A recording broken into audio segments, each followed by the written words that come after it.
Ministry పరంగా మీరు ఏం ప్లాన్ చేసుకున్నారు? ఒక నెక్స్ట్ 5 ఇయర్స్, 10 ఇయర్స్ వరకు ఒక బ్లూ ప్రింట్ ఏదైనా ఉందా మీకు? బ్లూ ప్రింట్ అనేది అనేది లేదు. కానీ ఇయర్లీ ప్లానింగ్ అయితే ఉంటుంది నాకు. ఇది చేయాలి, ఇది చేయాలి, ఇది చేయాలి అని. నాకు ఉన్న మాధ్యమాలని, ఉన్న వనరుల్ని సమర్థవంతంగా ఉపయోగించుకుంటూ దేవుని రాజ్యాన్ని ప్రకటించాలి. ఇదే నాకున్నటువంటి ఏకైక ధ్యేయం, నాకున్న ఏకైక లక్ష్యం. నాకు పెద్దగా క్రొత్త ప్రాజెక్ట్స్ మీద ఏం మనసు లేదు. పుస్తక రచనలు అనేవి కొన్ని పెండింగ్ ఉన్నాయి, మొదలుపెట్టినవే పెండింగ్ ఉన్నాయి, అవి పూర్తి చేయాలి. పూర్తి చేసిన పుస్తకాలను ప్రజల వద్దకు చేరవేయాలి. వ్యక్తిగతంగా రోజు నేర్చుకోవాలి, బలపడాలి. అలాగే 10 మందిని బలపరుస్తూ పరిచర్య చేయాలి. ఇంతకుమించి పెద్దగా ఏమీ గోల్స్ ఏమి లేవు. ఓకే అన్న, మీ ప్రొఫెషనల్ లైఫ్లోకి వస్తే మిమ్మల్ని బిజినెస్లోకి డ్రైవ్ చేసిన మోటివ్ ఏంటి? అయితే నేను నా లైఫ్ను ఇది ప్రొఫెషనల్, ఇది పర్సనల్, ఇది స్పిరిచువల్, ఇది రిలీజియస్ అని డివైడ్ చేసుకోను. నాకు ఇదంతా ఒకటే. ఎస్. నేను చర్చ్కి వెళ్ళినా, నా పనికి అంటే నా వ్యాపారానికి వెళ్ళినా రెండిట్లో తేడా ఏమనిపించదు. రెండూ ఒకటే. నమ్మకమైన పని, దేవునికి ఆరాధన అని నమ్ముతాను. నమ్మకమైన పనిని 10 మందికి ఉపయోగపడే విధంగా సమర్థవంతంగా చేస్తే దేవుడు మహింపరచబడతాడు, అది ఆయనకు ఆరాధన అని దృఢంగా నమ్ముతాను. సో నా ప్రొఫెషనల్ లైఫ్లో కూడా అవే విలువలే, అదే పనే, అదే రకమైన ఫోకసే. దీన్ని నేను ఒక పరిచర్యగా చూస్తాను. పరిచర్యగానే పనిచేస్తాను, పరిచర్యగానే ప్రజలతో కలుస్తాను. సో దీనిలోకి రావటానికి నన్ను ఎవరు మోటివేట్ చేశారు అనంటే, నేను ఫస్ట్ నుంచి ఇదే చేస్తున్నాను. నేను మీకు ఇందోర్లో వెళ్ళిన విషయం ఎప్పుడైతే చెప్పానో అప్పటి నుంచి కూడా నేను ఎప్పుడూ మతపరమైన పని చేయాలి అని ఆలోచించలేదు. మతపరంగా కొందరి కాంట్రిబ్యూషన్స్ మీద బ్రతకాలి అని నేను ఎప్పుడూ అనుకోలేదు. నాకు ఒక్క నెల 3 నెలలు, ఒక సంవత్సరం 3 నెలలు హైదరాబాద్ నుంచి ఒక చర్చ్, నేను ఏ చర్చ్లో అయితే రక్షింపబడ్డానో, ఏ చర్చ్లో అయితే బాప్తిసం తీసుకున్నానో, ఆ చర్చ్ వారు నాకు 1 సంవత్సరం 3 నెలలు సపోర్ట్ చేశారు ఫైనాన్షియల్గా. నువ్వు ఈ పని చెయ్యి అని చెప్పారు. ఆ తర్వాత నాకు ఆ క్రమంలో నేను చేసిన పనిని, నా సాధారణ జీవితంలో నేను చేసిన పనిని చూసుకుంటే రెండిట్లో తేడా అనిపించలేదు. ఇంకా సాధారణంగా ఉన్నప్పుడే నేను ఎక్కువగా పని చేశాను అనిపించింది. సో నాకు ప్రత్యేకంగా మతం కోసం ప్రత్యేకింపబడిన వ్యక్తి అన్న ముద్ర కంటే, అందరితో పాటు పనిచేసే ఒక ప్రొఫెషనల్ అన్న ముద్రే నన్ను ఎక్కువ ఆకర్షించింది. అందుకు అలా చేశాను. క్రైస్తవుడు వ్యాపారం చేస్తూ ఉన్నప్పుడు ఆ క్రైస్తవ వ్యాపారవేత్త దేవుని రాజ్యము లేదా దేవుని రాజ్య స్థాపన కొరకు ఎలాంటి కంట్రిబ్యూషన్ చేయగలడు? అంటే ఒక్కొక్కరి జీవితం ఒక్కొక్క రకంగా ఉంటుంది. మనకు ఇవ్వబడినటువంటి తలాంతులు, మీకు ఇవ్వబడినటువంటి తలాంతులు ఏంటివి అని ఆలోచించుకోవాలి. మీ తలాంతుల్లో వ్యాపారం ఉంటే వ్యాపారం ద్వారా ప్రజలను ఆశీర్వదించాలి. వ్యాపారం అన్నది కేవలం డబ్బు పోగేసుకోవటానికి అయితే అది పెద్దగా దేవుని రాజ్య విలువలతో కూడినటువంటి పని కాదు. వ్యాపారం అన్నది ఒకవైపు నిన్ను, నీ కుటుంబాన్ని పోషించుకోవడానికి, అవసరాలు తీర్చుకోవడానికి ఉపయోగపడాలి. అలాగే ఆ వ్యాపారం నీకు ఒక వ్యాలిడ్ రోల్ ఇన్ సొసైటీ ఇవ్వాలి. నెంబర్ 3, ఆ వ్యాపారం నీకొక్కడికే కాకుండా కొంతమందికి కనీసం ఉపాధిని కల్పించాలి.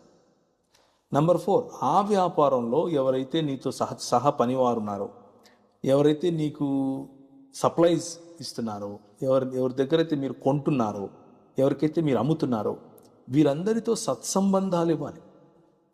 ఆ సత్సంబంధాలలో మీరు దేవుని రాజ్య విలువలను వారి వద్దకు చేరవేయగలగాలి. ఇవన్నీ సమకూడి గనక జరిగితే అది మంచి బ్రహ్మాండమైన మీకు ఉపయోగపడేటటువంటి ఒక వ్యాపారం. అలాంటి వ్యాపారాన్ని ఎన్నుకుంటే ఇబ్బంది ఏ లేదు, చక్కగా ఉంది. సో దేవుని రాజ్య విలువలు వ్యాపారంలో ఈ విధంగా మనం చేయొచ్చు, తీసుకుని వెళ్ళచ్చు ముందుకు. దీనికి మాటల కంటే కూడా చేతలు లేకపోతే పనులే ఎక్కువగా ఆధారం అవుతాయి. మతపరమైనటువంటి జీవన విధానంలో మీ ఆడియన్స్, మీరు ఎవరికైతే వాక్య ప్రచారం, వాక్య బోధ చేస్తున్నారో వారితో మీరు మహా అయితే 2 గంటలు గడుపుతారు.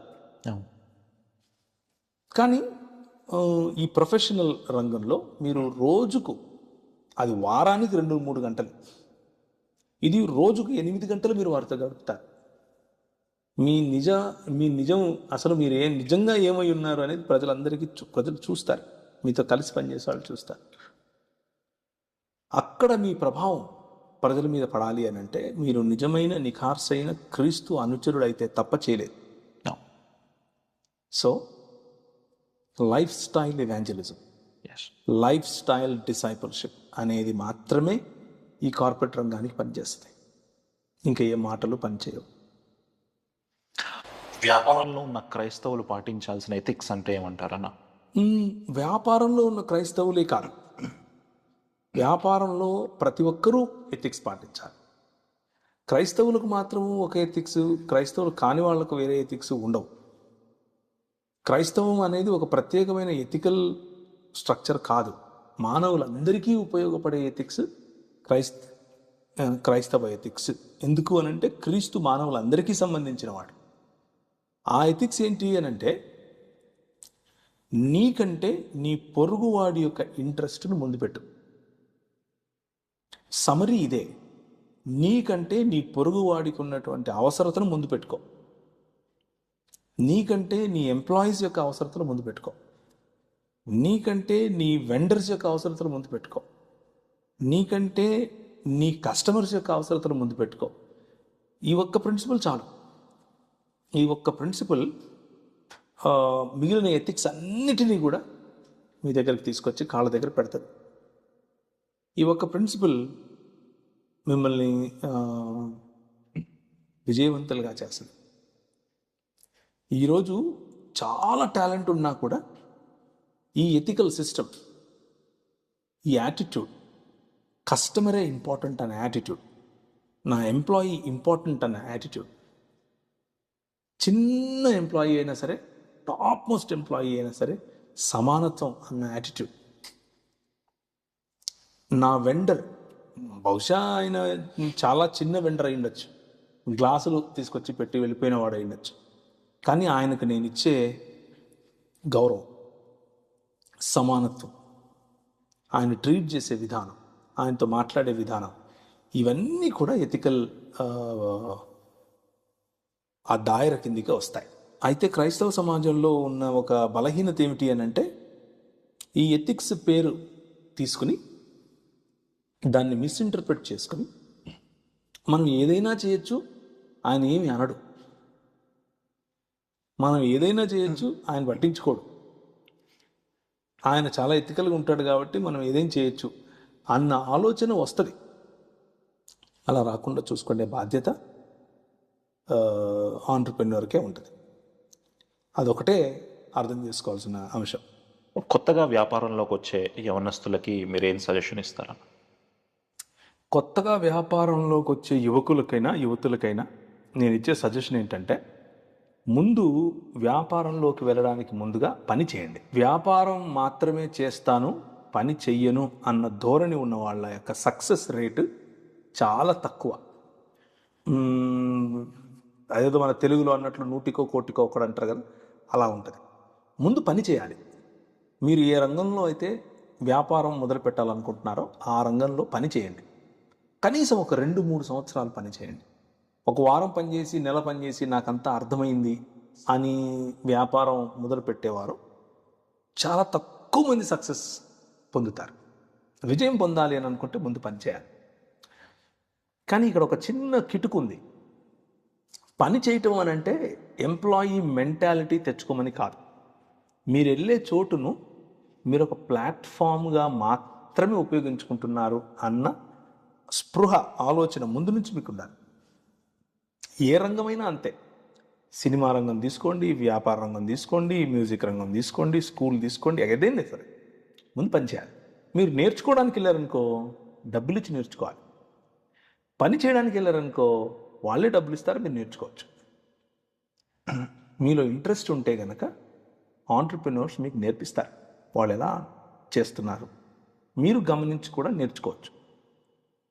ఒక్కసారి పని మీద మీకు అవగాహన పెరిగితే అప్పుడు ముందే క్యాల్కులేట్ చేసుకోవాలి.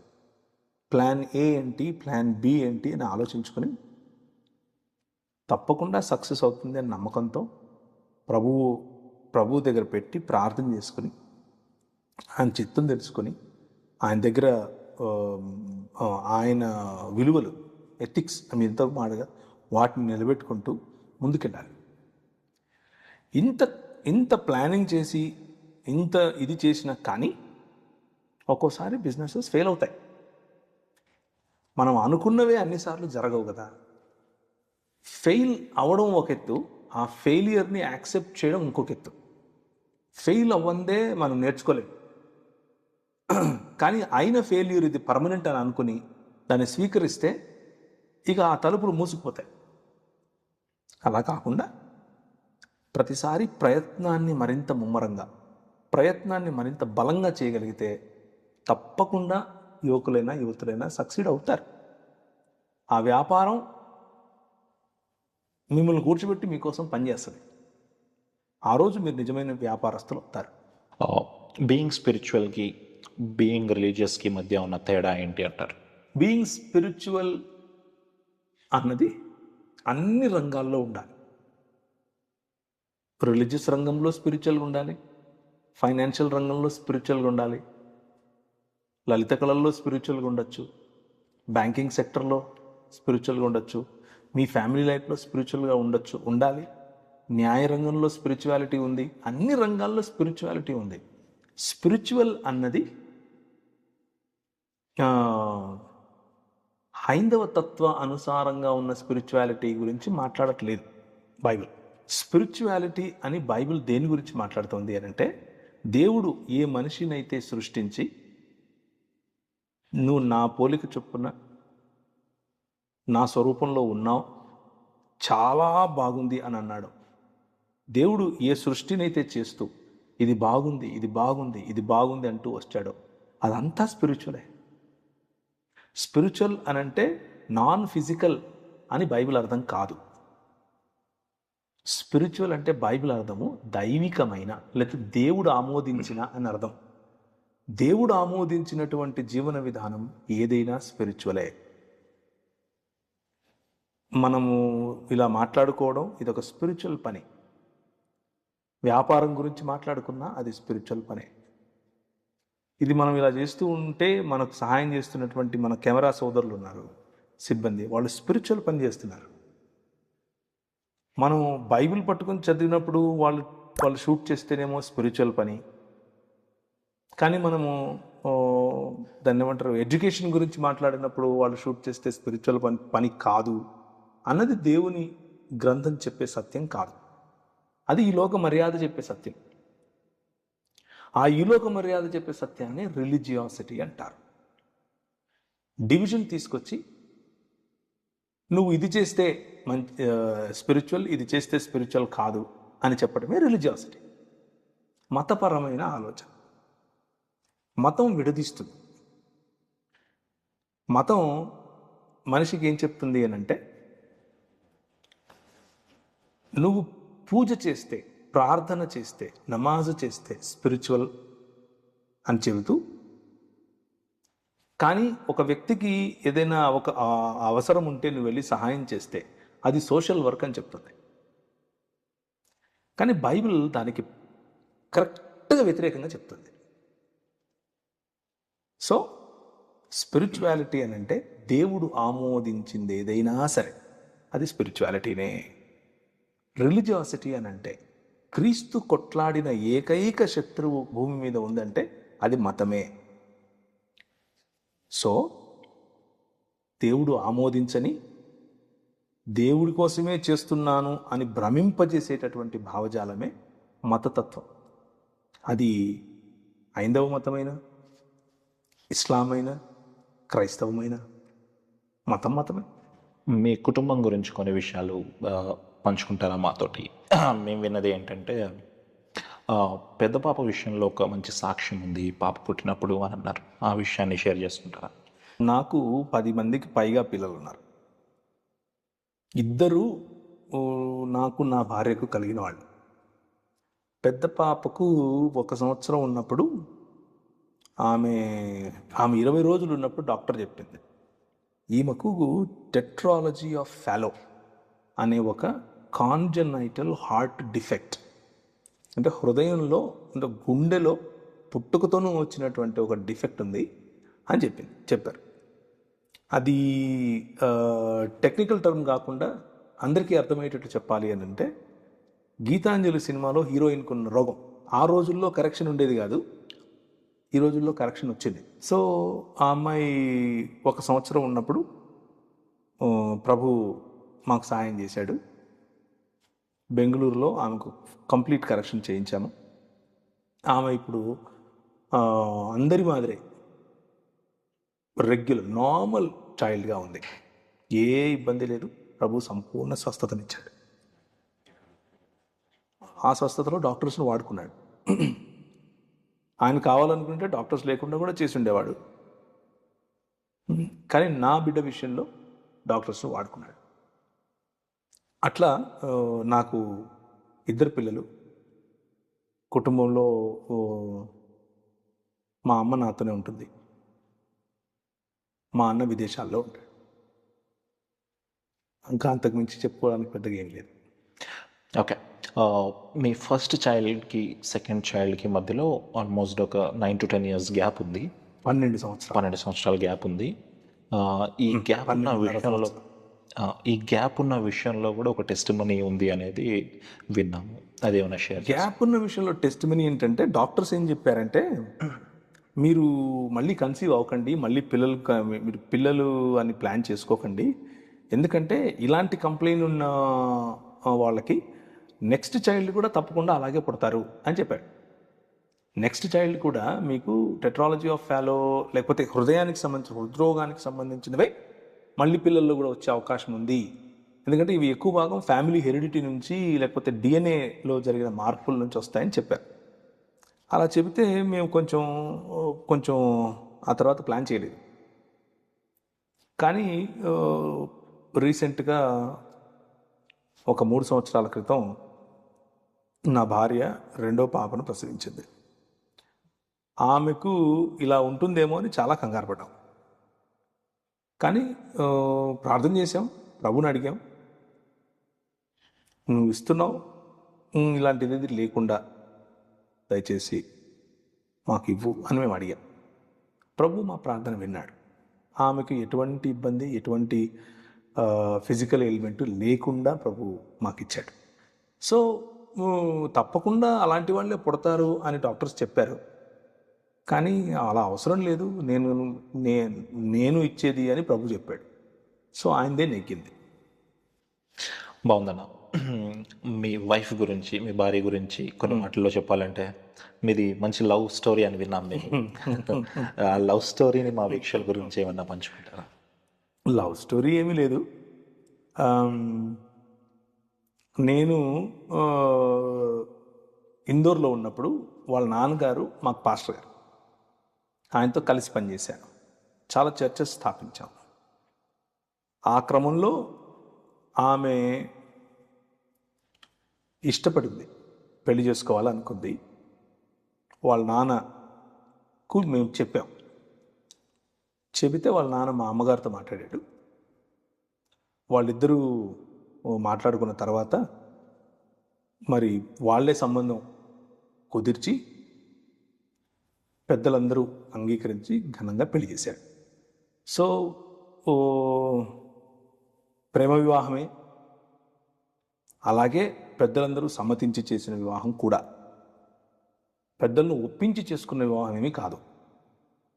వాళ్ళే స్వచ్ఛందంగా ఇష్టపడి ఇది చాలా బాగుంది అని ముందుకొచ్చి మా ఇద్దరికి పెళ్లి చేశారు. కానీ వాళ్ళకంటే ముందుగా ఆ, మేము ఒకరినొకరం ఇష్టపడినట్లుగా వాళ్ళకి చెప్పాం. సో ఎస్, మేము అట్లా, నేను అలా దూరంగా ఉన్నాను, కానీ మన భాషకు సంబంధించిన వాళ్ళు కాదు, ఆ, ఏది కూడా ఆల్మోస్ట్ వేరే దేశం లాంటి వాళ్ళే కదా, వేరే భాష, వేరే సంస్కృతి, వేరే పద్ధతులు అన్నీ. అయినా కానీ మా ఇంట్లో కానీ వాళ్ళ ఇంట్లో కానీ ఎవరిలోనూ ఏ చిన్న ఇబ్బంది లేకుండా అందరూ చాలా సంతోషంగా మా ఇద్దరికి పని చేశారు. చాలా బాగుందన్న. అన్న, మీరు మీ ఇద్దరు పిల్లలు మాత్రమే కాకుండా మీరు ఒక 8 మంది పిల్లల వరకు రేస్ చేస్తున్నారు అని విన్నాము. 10 మా ఇద్దరు కాకుండా 10. ఓకే. సో ఆ పిల్లల గురించి ఏమైనా చెప్తారా? మాకు ఆ 10 మందిలో కూడా ఇప్పుడు అందరూ పెద్దోళ్ళు అయిపోయారు, ఎవరు పిల్లోళ్ళు లేరు. సో మాకు గవర్నమెంట్తో సిడబ్ల్యూసి వాళ్ళతో మేము రిజిస్టర్ చేసుకుని వాళ్ళను మేము పెంచాం. ఇప్పుడు ఆ రిజిస్టర్డ్ లైసెన్స్ కూడా మేము క్యాన్సిల్ చేసేసాం, ఎందుకంటే పిల్లలందరూ మేజర్స్ అయిపోయారు కాబట్టి. వీళ్ళు చాలా చిన్నతనం నుంచి మా దగ్గర ఉన్నారు. నా దగ్గర ఒక 12 సంవత్సరాలు పెరిగారు. వాళ్ళు నా దగ్గరకు వచ్చినప్పుడు దాదాపు కొంతమంది 8 సంవత్సరాలు, కొంతమంది 7 సంవత్సరాలు, 6 సంవత్సరాలు, 10 సంవత్సరాలు అలా ఉన్నారు కదా. అందుకే 18, 19, 20 వరకు వెళ్ళిపోయారు. కొందరు ఉద్యోగాలు చేసుకుంటున్నారు, పెళ్ళిళ్ళు అయిపోయాయి, కొందరికి పిల్లలు కూడా పుట్టారు. రీసెంట్గా ఒక అమ్మాయి పెళ్లి చేసుకుంది, అందరికంటే పెద్దోడు పెళ్లి చేసుకున్నాడు. వాడికి కూడా ఇంకో నెలలో పాపో బాబో పుడతారు. అలా చాలామంది, ఆ 10 మంది కూడా పాస్ అవుట్ అయిపోయిన వాళ్ళే. ఇంకా ఇద్దరే ఉన్నారు నాతో, వాళ్ళిద్దరు కూడా మేజర్లో పెద్దోళ్ళు అయిపోయారు, వాళ్ళు కాలేజ్ చదువుకుంటున్నారు. సో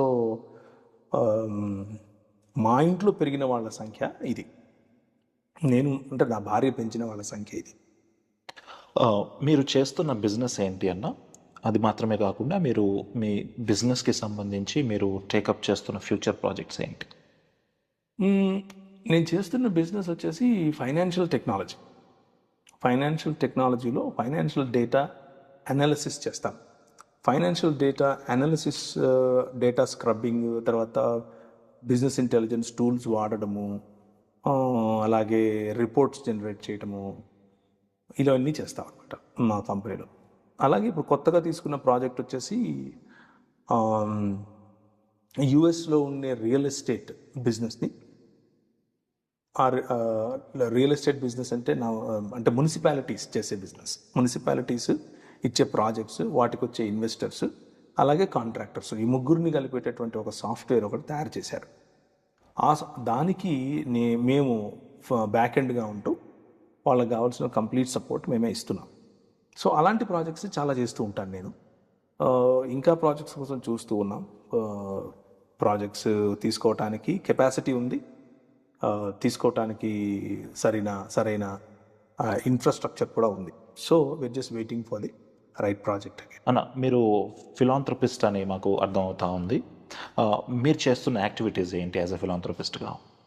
అంటే ఫిలాంథ్రపిస్ట్ అనేది ఒక పెద్ద పదం అయిపోతుంది, కానీ నాకున్న పరిధిలో నేను చేయగలిగేది ఏంటి అని అంటే, మేము